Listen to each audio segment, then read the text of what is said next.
Welcome back, everybody, to another episode of Wednesday Wisdom, sponsored by K-12 Sports Tech on the Educational AD Podcast. We're going to be right back with this week's Wednesday Wisdom guest, but as always, we're going to give a shout out to all of our sponsors. Now, don't hit that fast forward button. I'm watching you. Stay with us for the next couple minutes. These are all companies that I used as an athletic director. You've heard me say before, you should be using them too. So take a listen to our shout outs, then listen to our interview, and then go and visit these sponsors. I'm telling you, you're going to be very glad you did. Here we go. We want to say thanks to K-12 Sports Tech for their named sponsorship for Wednesday Wisdom. K-12 Sports Tech helps athletic directors and sport vendors connect through education and hands-on consulting services. Athletic directors are also invited to join the K-12 Sports Tech AD think tank and help influence how companies shape their tech to better serve schools. To get started to join the think tank, it's very easy. Just go to k12sportstech.com. That's k12sportstech.com. We also want to say thanks to our good friends at Vital Signs Wall of Fame.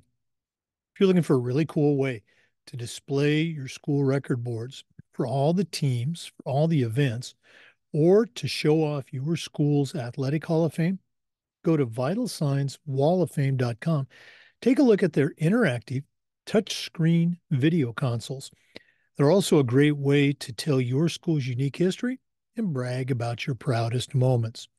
The website is vitalsignswalloffame.com. We also want to thank Gipper. Go to Gipper.com. Your team, your athletes, they're on social media.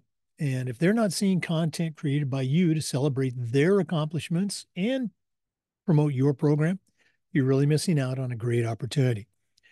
Gipper.com's team will have you creating world-class content in seconds, and it's so easy, even I can do it. The website is Gipper.com. Mention the podcast. That's Gipper.com. We also want to say thank you to Home Campus. Home Campus is a platform that you will use every single day for things like scheduling, uploading rosters and scores, communication. How about athletic eligibility and clearance? Who doesn't do that every day? Home Campus does all of these things and more, and it does them better and it does them faster. To get started, just go to homecampus.com. That's it, homecampus.com. We also want to say thank you to Athletic Surveys.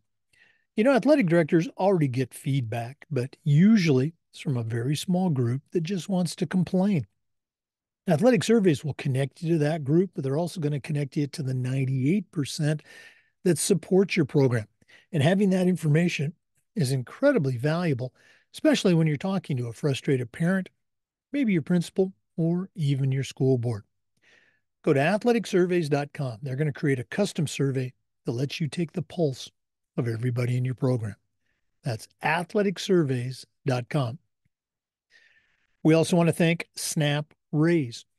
Have you ever spent weeks and weeks with a fundraiser and been disappointed in the results? Well, those days are gone. Go to snapraise.com. It's hands down the best online fundraiser out there. We used it at our school, and our coaches loved it. Our parents loved it because it works. Go to snapraise.com. You can take a look at their other great platforms. But if you're looking for a fundraiser, you just found it. Go to snapraise.com. We also want to say thank you to Huddle. As a football coach, I used Huddle for years, but when I became an athletic director, I made sure that our school was a Huddle school, and our coaches just loved the tools that Huddle provided. Our student athletes loved the videos, and our parents loved the streaming, but there's so much more. Go to huddle.com and join the 8 million users. Turn your school into a Huddle school. We also want to say thanks to the Ohio University Online Masters in Athletic Administration. Now, I didn't get my master's from Ohio University, but my assistant athletic director did, along with thousands of others. And it was a great experience. It was affordable, just 20 months, totally online. And while he's earning his master's degree, he also completed 11 NIAAA leadership training courses through Ohio University and no extra charge. To get information to get signed up, go to ohio.edu/info/MAA, the Ohio University Online Masters. We want to say thank you to Sideline Interactive, indoor score tables and video boards. Go to sidelineinteractive.com and schedule a live web demo to see their score tables and their score boards in action.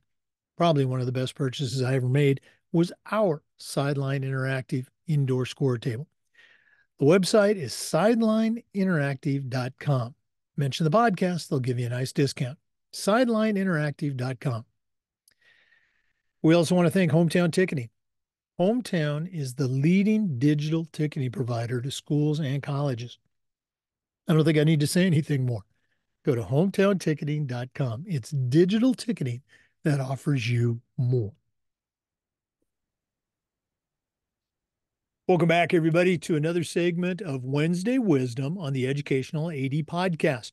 We're staying right here in Florida today, just driving up the road a little bit to Gainesville, home of the Gators. And we're going to be visiting today with Laura Barnes. Laura has a tremendous background in the sports and athletic area. She is a meta performance executive coach.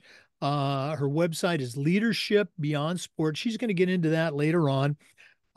She was affiliated, I think still is, with the University of Florida Health and Human Performance Department. Again, I want to let her share, but Laura Barnes, welcome to Wednesday Wisdom. Thanks, Jake. Thanks so much for having me.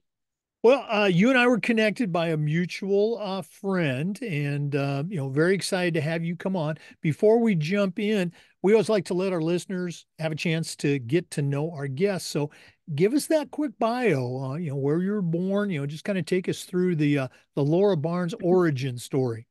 Oh goodness, it's a few chapters long. So I was born in Southern California and moved to Western Colorado when I was 7. I lived in small town Western Colorado, youngest of 3. My brother was that kind of all-American guy, 3-sport athlete. I had another brother who was more of the band guy. And then I was sort of the outlier. I did a little bit of everything growing up. I'm extrovert, social butterfly, all that kind of good stuff, and was in Western Colorado all the way through high school. I bounced around the country, did a few different college degrees. I remember when I was finishing my undergraduate degree in sport management in 2008, people said, "Are you going to get your master's?" And I said, "Why would I ever do that? Like, I don't need a master's degree." And then 10 years later, I decided I'm going to get a master's degree. So that's actually what brought me to Florida, was my master's degree. I decided through the twists and turns of life and career changes that I think many of us have gone through, really discovered my passion for athletes and athletic development, player development. So I randomly one night did a search on Google for college programs, master's programs that had a focus on athletes and supporting athletes. And I found the University of Florida Sport Management Program, a master's with a specialization in athlete development. And I went, that's it. That's where I'm going to go. So started off in the online program. I was living in Colorado at the time and working and doing, consulting, doing that kind of thing. Started in the online program, decided after a semester that I really wanted to take full advantage of the program. I wanted to immerse myself in not only the athlete development side of things, but just the network of UF.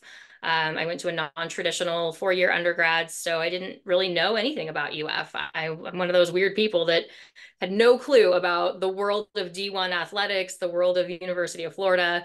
I've learned a lot, I promise.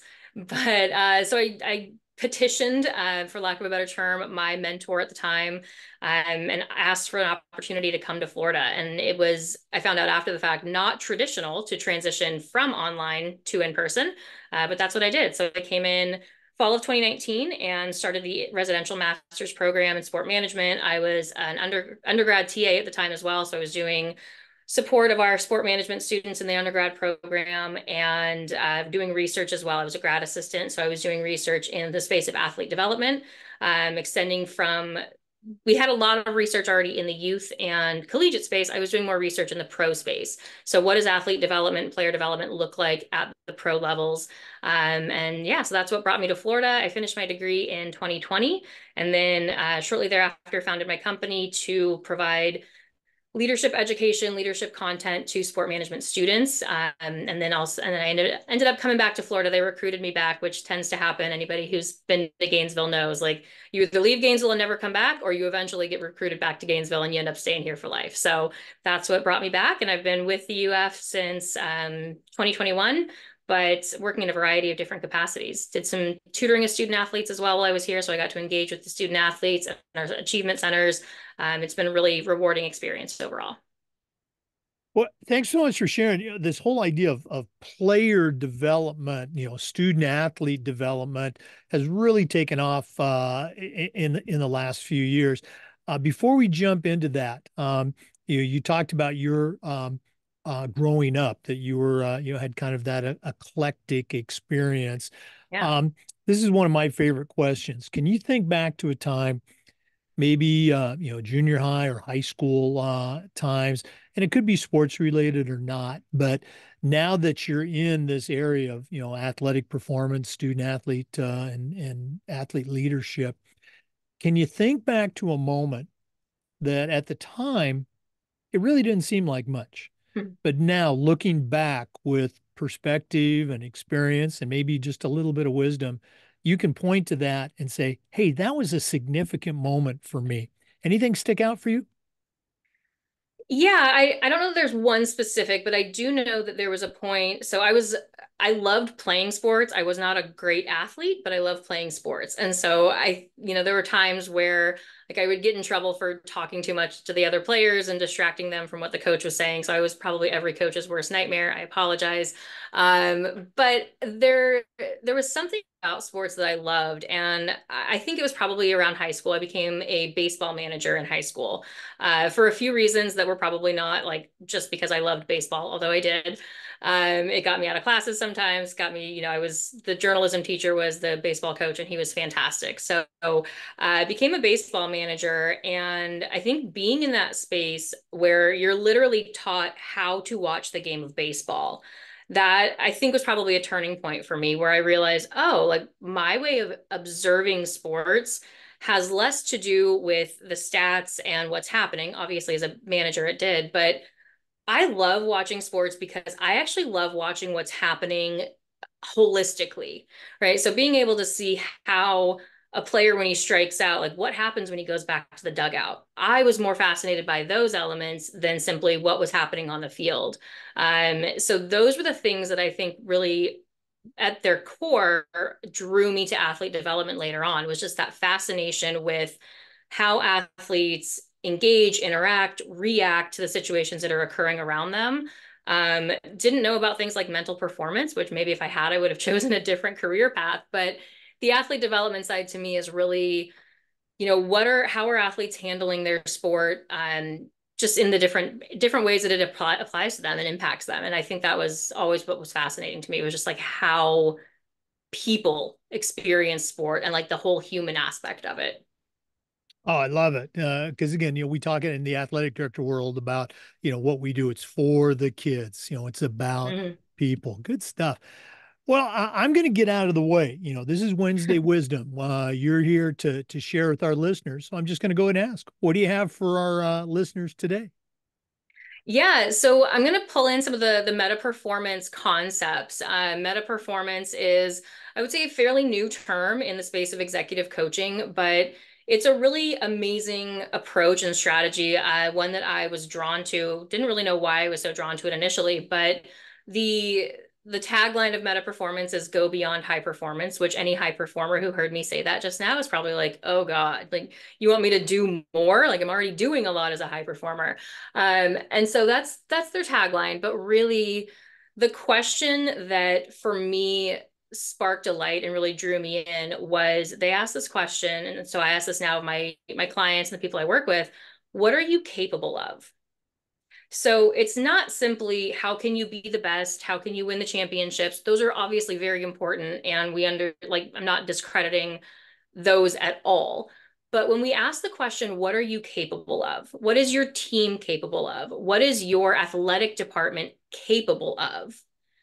It frames things in a completely different way, at least from my experience. And I know it did for me. When I stopped saying, well, how can I be successful in this particular area? And instead I said, what am I capable of in whatever I choose to do?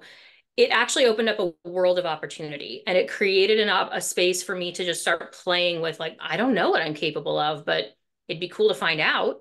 And so that's really what I love about meta performance is we do ask that question, what are you capable of?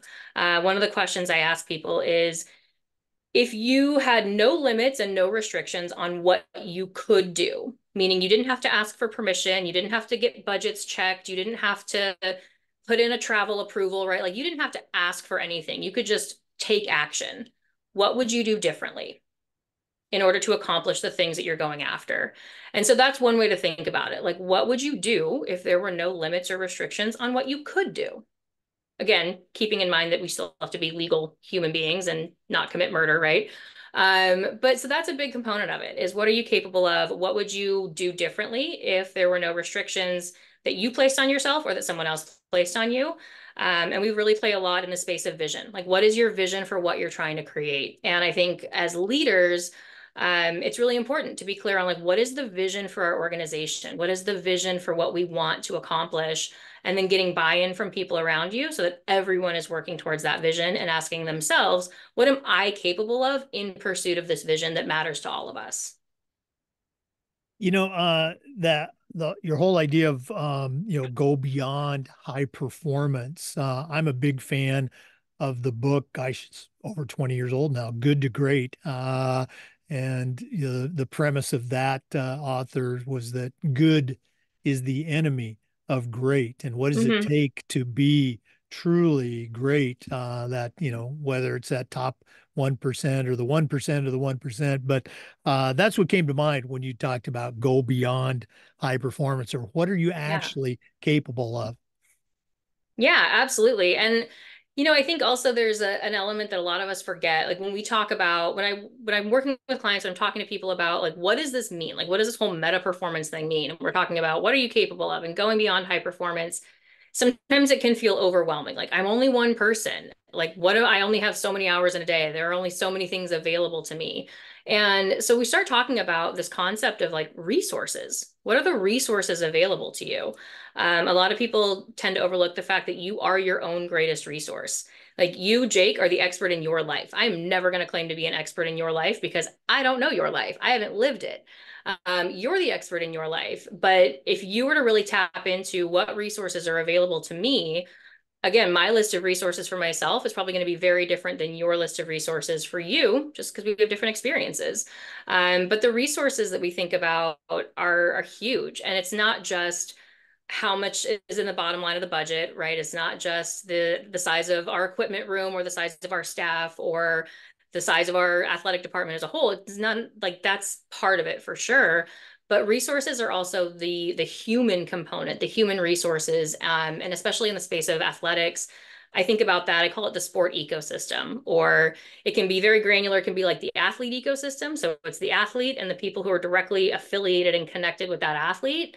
But as an AD, as a leader, as a GM of a professional team, a head coach, you are part of an ecosystem as well. And so everybody who's around you is part of your ecosystem. You support them, they support you. Hopefully, it's a symbiotic situation. But thinking about it in terms of the ecosystem and like how everyone is a resource to you, how are the people who are back home holding down the fort while you're out coaching and managing and leading? How are they part of your success? And when we start thinking about it in that sort of broader context, holistic context where everyone is a part of the success, it gives us again the opportunity to really expand into, wow, I'm capable of a lot more if I bring these people in on the process. In the athletic director world, there's the management aspect, the schedules, the buses, et cetera, the day-to-day grind. Most athletic directors, in my experience, and I was one for over 26 years, they want to do more professional development for their coaches. They want to help their coaches out. And sometimes they might even think about doing professional development for themselves. Some of the things that you're talking about.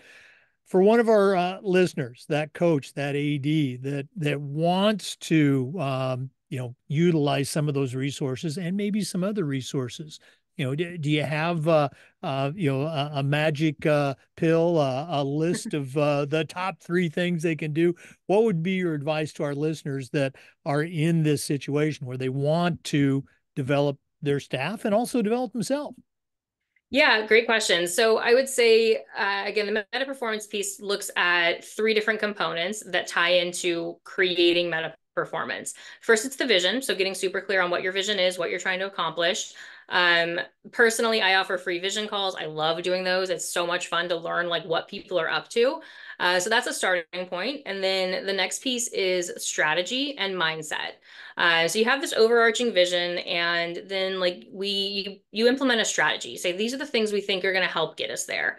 And as you work through the strategy, there are mindset things that come up, like, oh, well, we've never accomplished that before, or limiting beliefs, stories we tell ourselves. So then you work through some of the mindset stuff, and you kind of those two things sort of leapfrog over each other. There's a great book. It was actually written by the creators of Meta Performance. It's called Beyond High Performance. So that's a great resource to get started with just learning more about what this is, how it can impact teams and organizations. I think there are also great opportunities. Like I love doing workshops and offering those types of experiences for organizations. So typically they're done best in person, but we can do in this age of everything virtual or everything can be virtual, that is also an option. But I think again, starting with those three concepts, the three questions that I tell people to ask themselves as they're getting started, like, am I working on something that truly excites me and delights me? And delights might feel like a funny word. Excites me, lights me up, gets my blood pumping, right? Whatever phrase you want to use. So am I working towards something that truly excites me?